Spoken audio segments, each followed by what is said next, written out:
October 6ನೇ ತಾರೀಕು ಹಾಗೆ 7ನೇ ತಾರೀಕು ಇರುವಂಥ ಶುಕ್ಲ ಹುಣ್ಣಿಮೆಯ ವಿಶೇಷ ವ್ಯವಸ್ಥೆಗಳು.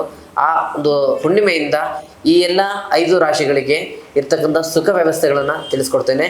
ದಸರಾ ಹಬ್ಬ ಮುಗಿದ ನಂತರ ಬರ್ತಕ್ಕಂಥ ಪ್ರಥಮ ಹುಣ್ಣಿಮೆ ಅದು ಶುಕ್ಲ ಹುಣ್ಣಿಮೆ ಆಗಿರುತ್ತೆ. ಶುಕ್ಲ ಹುಣ್ಣಿಮೆಯ ದಿನಾಂಕ 6 ಮತ್ತು 7 ಅಕ್ಟೋಬರ್ ಆಗಿರುತ್ತೆ. ಈ ಹುಣ್ಣಿಮೆಯಲ್ಲಿ ಈ ಒಂದು 5 ರಾಶಿಗಳಿಗೆ ಬಹಳ ವಿಶೇಷವಾದ ರಾಜಯೋಗ ಮತ್ತು ಗಜಕೇಸರಿ ಯೋಗ ಬರ್ತಕ್ಕಂಥ ಸಂಭವ ಇದ್ದು, ಆ ಎಲ್ಲ ರಾಶಿಗಳು ಯಾವುದು ಅಂತ ನಾನು ತಮಗೆ ತಿಳಿಸ್ಕೊಡ್ತೇನೆ. ಅದಕ್ಕಿಂತ ಮುಂಚೆ ನೀವು ನಮ್ಮ ವಿಡಿಯೋನ ಲೈಕ್ ಮಾಡಿ ಮತ್ತು ಸಬ್ಸ್ಕ್ರೈಬ್ ಮಾಡ್ಕೊಳ್ಳಿ.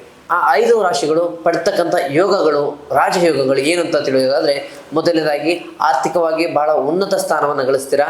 ಬರ್ತಕ್ಕಂಥ ಹಳೆ ಸಾಲಗಳಾಗ್ಬೋದು, ನೀವು ಕೊಟ್ಟಂಥ ಸಾಲಗಳು ಹಳೆ ಸಾಲಗಳಾಗ್ಬೋದು, ಸ್ನೇಹಿತರಿಗೆ ಕೊಟ್ಟಂಥ ಹಣ ಆಗ್ಬೋದು, ಹಿಂತಿರುಗಿ ಬರುವಂಥ ಸಂಭವ.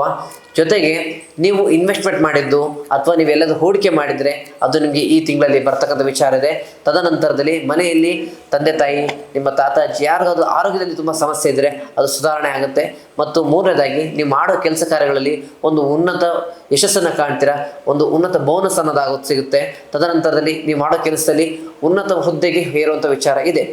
ಆದರೂ ಕೂಡ ನಿಮ್ಮ ಜೀವನದಲ್ಲಿ ನೀವು ಸಣ್ಣ ಪುಟ್ಟ ತಪ್ಪು ಹೆಜ್ಜೆಗಳಿಂದ ಎಡುವಂಥ ಸಂಭವ ಇದ್ದು ಕೂಡ ಅದನ್ನು ಸ್ವಲ್ಪ ಹೆಚ್ಚಾಗಿ ಎಚ್ಚರಿಕೆಯಿಂದ ನೋಡ್ಕೊಳ್ಳೋದು ಬಹಳ ಉತ್ತಮ.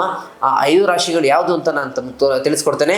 ಮೊದಲನೇದಾಗಿ ವೃಷಭ, 2ನೇದಾಗಿ ಮೇಷ, 3ನೇದಾಗಿ ಕುಂಭ, 4ನೇದು ಮೀನ, 5ನೇದಾಗಿ ತುಲಾ ರಾಶಿ ಬರ್ತಕ್ಕಂಥದ್ದು. ಈ 5 ರಾಶಿಗಳು ಎಲ್ಲ ವ್ಯವಸ್ಥೆಗಳು ಕೂಡ ಉನ್ನತ ಸ್ಥಾನದಲ್ಲಿದ್ದರೂ ಕೂಡ ಯಾವುದೇ ಒಂದು ಅಪವ್ಯಯ ವ್ಯವಸ್ಥೆಗಳಿರುವುದಿಲ್ಲ. ಹೆಚ್ಚಾಗಿ ಜನರ ಕಣ್ಣಿಗೆ ದೃಷ್ಟಿಯಾಗುವಂಥ ವ್ಯವಸ್ಥೆಗೆ ಬರ್ತಕ್ಕಂಥವ್ರು.